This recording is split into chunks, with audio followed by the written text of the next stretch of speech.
Good morning, I'm Aurora, and today I'm presenting my research on the impact of the Russian Federation on the global stage with the title A Bipolar or Multipolar Global Order, the invasion of Ukraine and the international impact of the Russian Federation.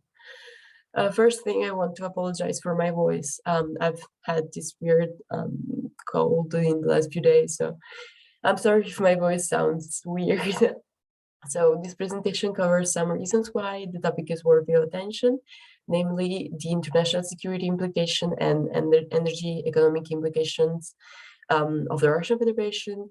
On the one hand, international security implication and the democratic peace theory, and on the other hand, the energy dependence issue and its nexus with the war in Ukraine. Then a short introduction to the debate around this research question, and finally my argument and theoretical interpretation.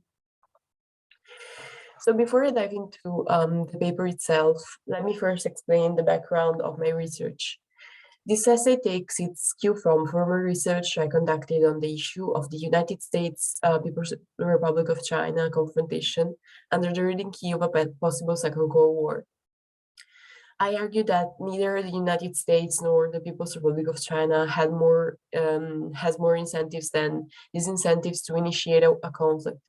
Furthermore, the two actors never proclaimed their willingness to fight, despite the frequent mutual warnings regarding policies such as territorial sovereignty.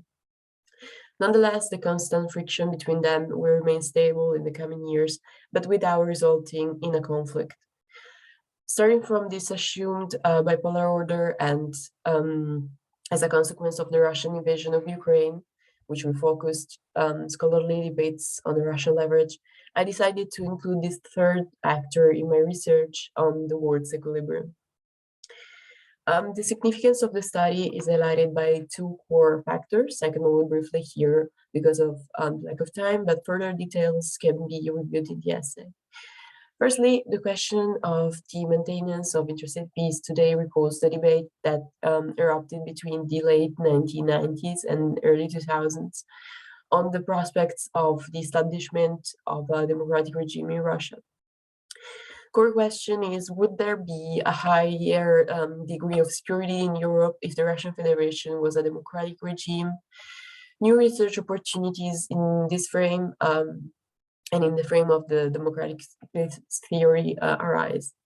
Secondly, the invasion of Ukraine has refocused scholarly attention on the challenges of energy resources, as mentioned before. On the one hand, the Ukrainian crisis has a tight nexus with Russian economic and energetic interests. On the other hand, the European Union now has to face the issue of dependence on Russian natural gas. As discussed in the second part of my paper, two possible, though not readily attainable solutions to alleviate the problem can be reviewed.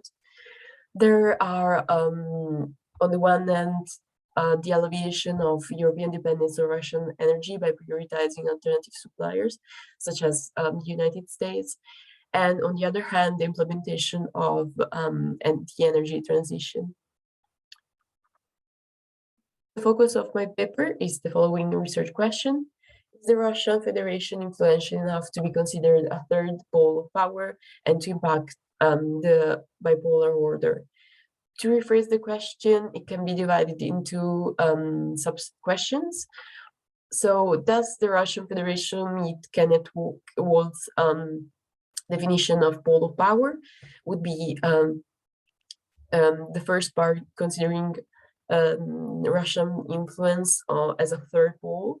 And the second part would be, to what extent can the Russian Federation impact the current global order?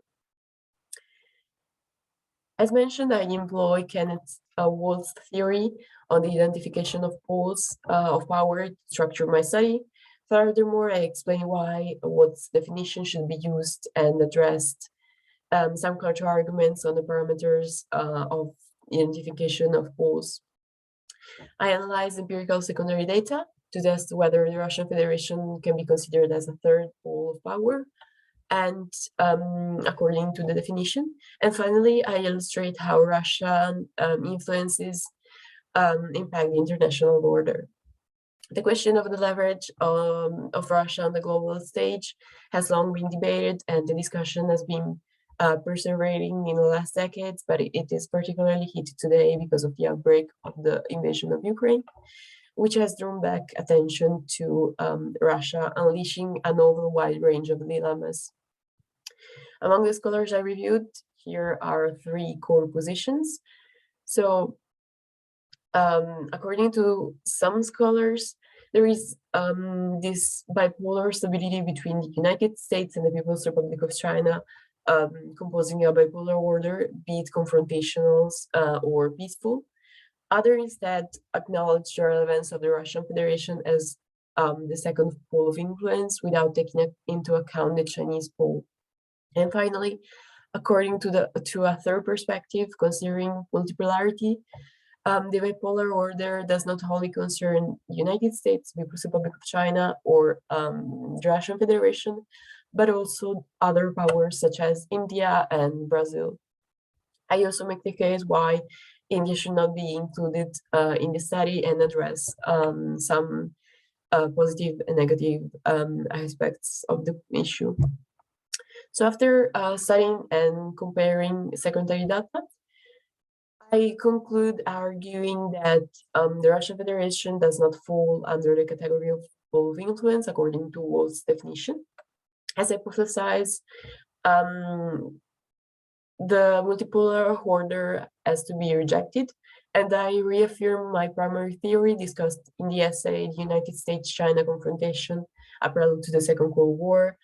Nowadays, the United States and the People's Republic of China are the two great powers forming the two poles of influence and pulling the strings of the world's order. The global order is bipolar and not multipolar. Nevertheless, to answer the second part of the question I arose, the leverage of the Russian Federation should not be underestimated. Although it cannot be counted as a pole of influence and cannot unbalance the tense equilibrium resting on the American and Chinese poles, the Russian Federation can still be a threat to the European energy dependency issue and to the international security because of its nuclear arsenals. Here is my evidence. So, on the one hand, Russia exercises heavy economic leverage in the European Union because of its energy resources. The same goes for some countries in the so-called neighborhood of the European Union. Experts claim that the European gas vulnerability will increase with time and that the European Union should devote more attention to the security aspect of natural gas trade rather than only to the energetic side. I personally argue that the European Union can follow two strategies to reduce its dependency on Russia. Firstly, the prioritization of alternative supply countries rather than Russia, which is not easily attainable because of logistic issues. And secondly, the initiation of the process of energy transition, which is however not readily available either to date. On the other hand, the Russian weapons arsenal almost reaches the size of the United States one. Additionally, the Russian leadership is becoming increasingly hostile towards what they define as the West, and even more politically unpredictable on the international stage. As mentioned, empirically, the Russian Federation does not really have the means to challenge the United States, but its coercive action might target European countries instead.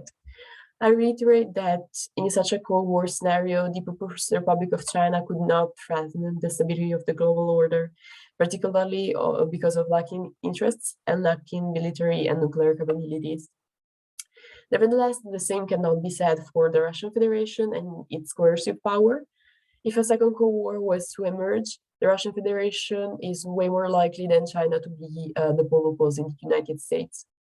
But bearing in mind that the Russian Federation is becoming increasingly unpredictable, I believe that none of the international actors would benefit from a nuclear conflict. According to the stability-instability paradox, countries do not initiate conflicts against countries with similar or superior nuclear powers, which is the case of the United States and Russia. And according to the Russian nuclear deterrence policy, Russia would only employ nuclear means if the country is attacked by another country, either on the small or on the large scale. These two conditions might prevent the outbreak of a nuclear war.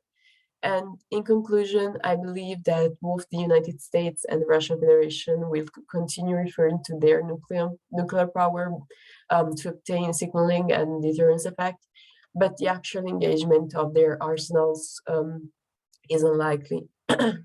Nevertheless, because of the instability of the war in Ukraine, the risk of escalation should not be underestimated. And in this context, I also acknowledge some counter-arguments to my claim, which cannot be addressed here because of the lack of time. To conclude, let me briefly summarize my main takeaways. So firstly, the Russian Federation is not a pole of power according to Wall's theory on the identification of pole of powers. The global order today is bipolar, and it rests on the American and Chinese center of powers. Nevertheless, the Russian potential security threats should not be underestimated, in particularly concerning nuclear deterrence and energy dependency.